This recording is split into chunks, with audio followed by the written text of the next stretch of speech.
this Ramadan came. So for example, I was not very good in charity, but this Ramadan came and I became very good with charity. And when Ramadan is gone, I want to hold on to this charity.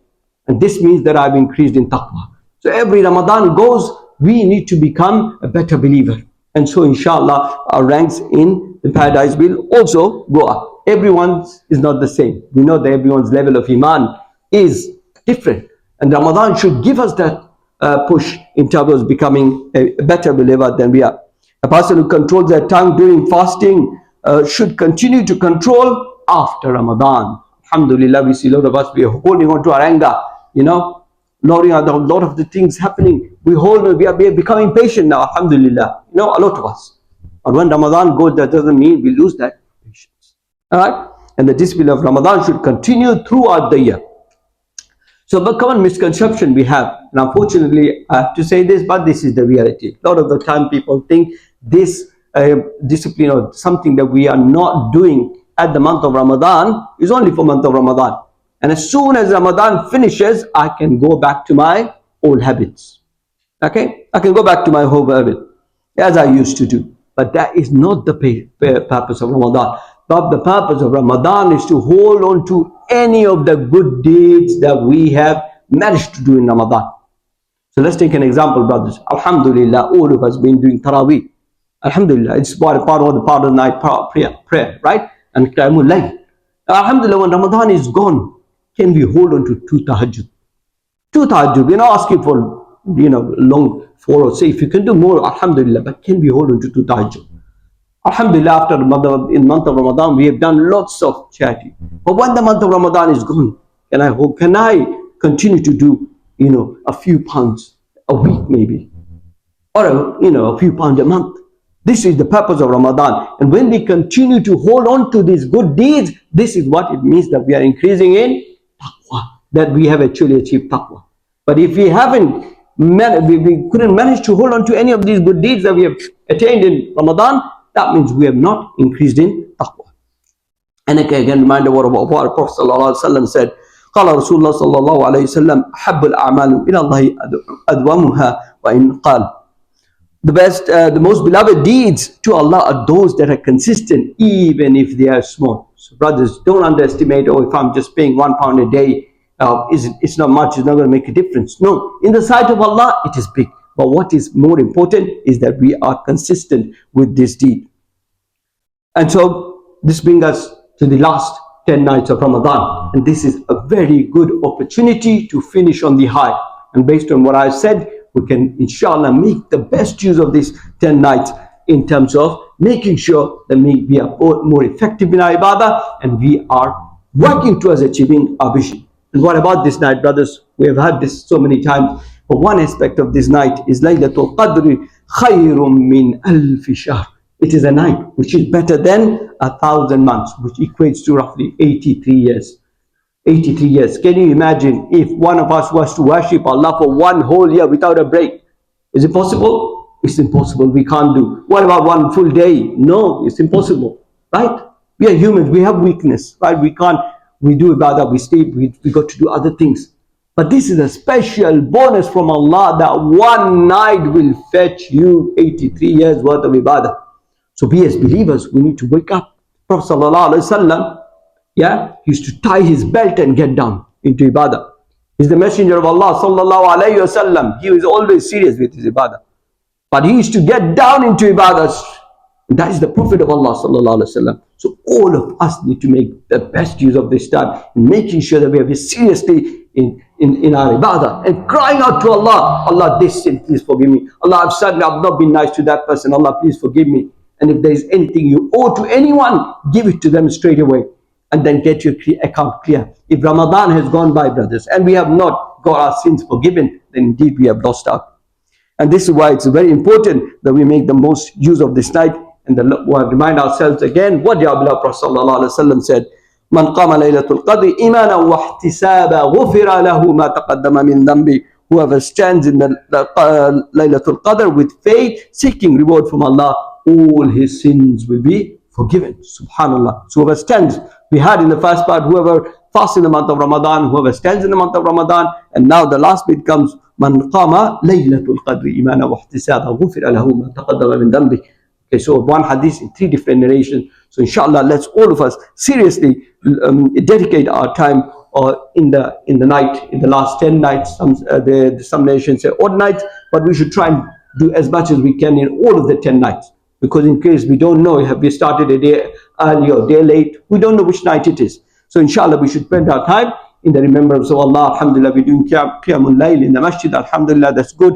But try to do personally ibadah, brothers. Personally ibadah. Try to connect one-to-one with Allah when there is no one. Okay? And cry out to Allah. Do dua, do Qur'an. Whatever you can to remember Allah. We ask Allah to give us the ability, inshallah, to make the best of this time. أقول قولي هذا وأستغفر الله لي ولكم ولسائر المسلمين فاستغفروه إنه هو الغفور الرحيم.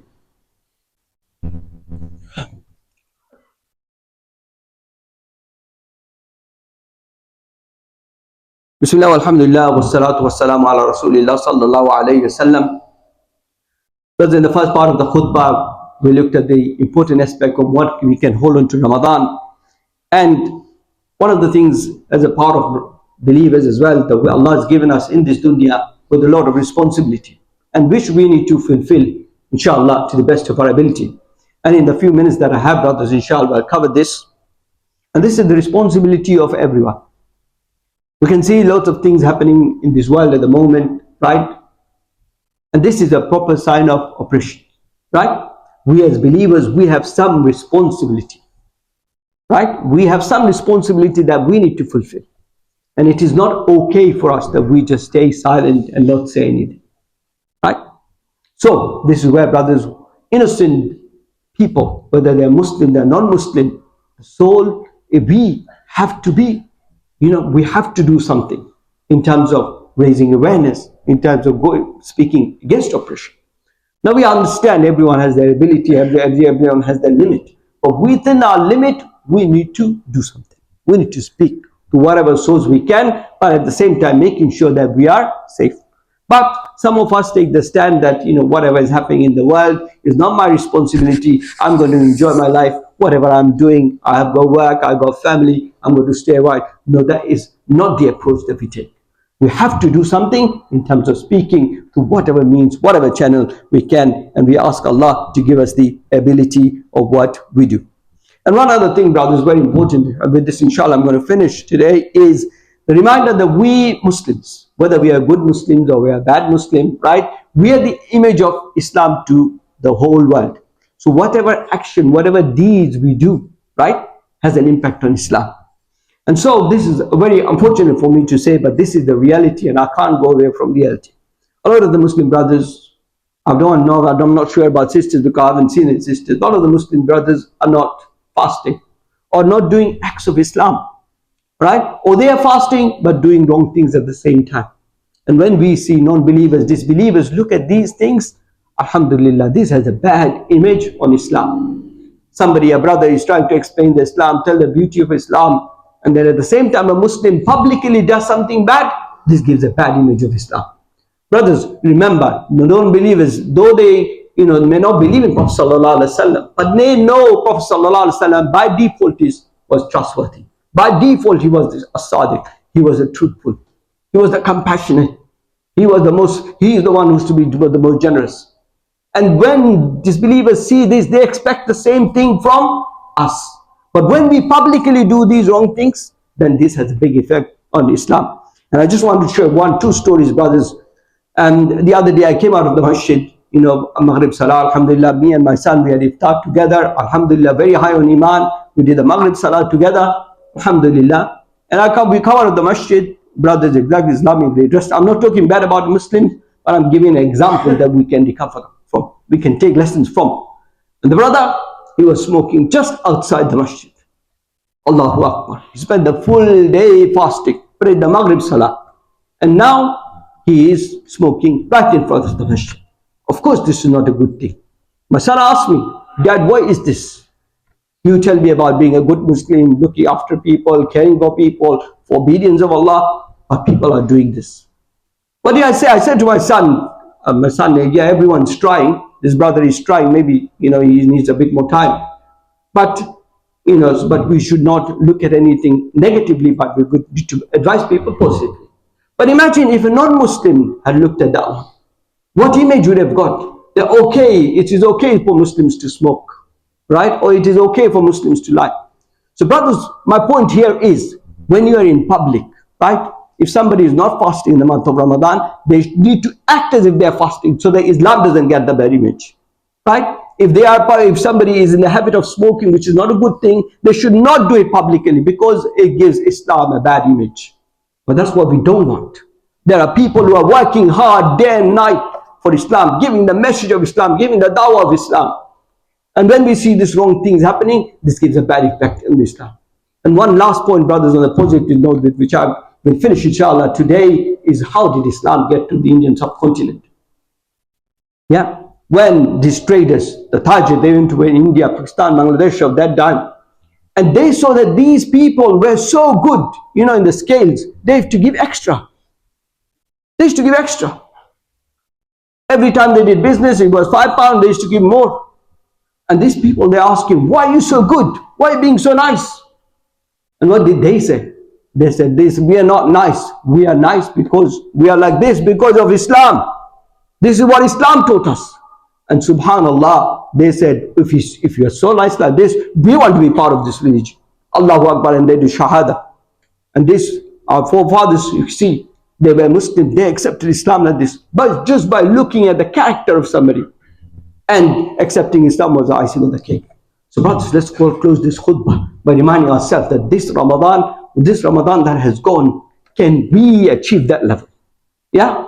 Of becoming great Muslims through our character, through our action. And we'll work upon, inshallah, not to give Islam a bad name, and becoming a very good Muslim with the ability that Allah has given us. And inshallah, we're going to fast properly, not just avoid food, but we will try and avoid any sort of sin. And this goes to me as well. We will represent Islam with good manners. We will avoid behavior that gives Islam a bad image, and we will strive to be very, very good Muslims. And very important, brothers, remember, what we do, our next generation is going to follow. So we have to lead by example. So inshallah, brothers, in the last few days that we have of Ramadan, inshallah, try to set yourself a daily portion of the Qur'an that you have read now, and inshallah try to continue after Ramadan as well. Continue with your voluntary salah, increase in dua and repentance of Allah, and be mindful of your speech. We ask Allah to give us the ability and tawfiq, inshallah, to be among the good believers. We ask Allah to accept ربنا تقبل منا صيامنا وقيامنا وركوعنا وسجودنا ربنا بلغنا ليلة القدر واجعلنا فيها من المقبولين واغفر لنا ذنوبنا وأصلح قلوبنا واجعلنا من الصالحين. اللهم اعز الاسلام والمسلمين واذل الشرك والمشركين ودمر اعداء الدين.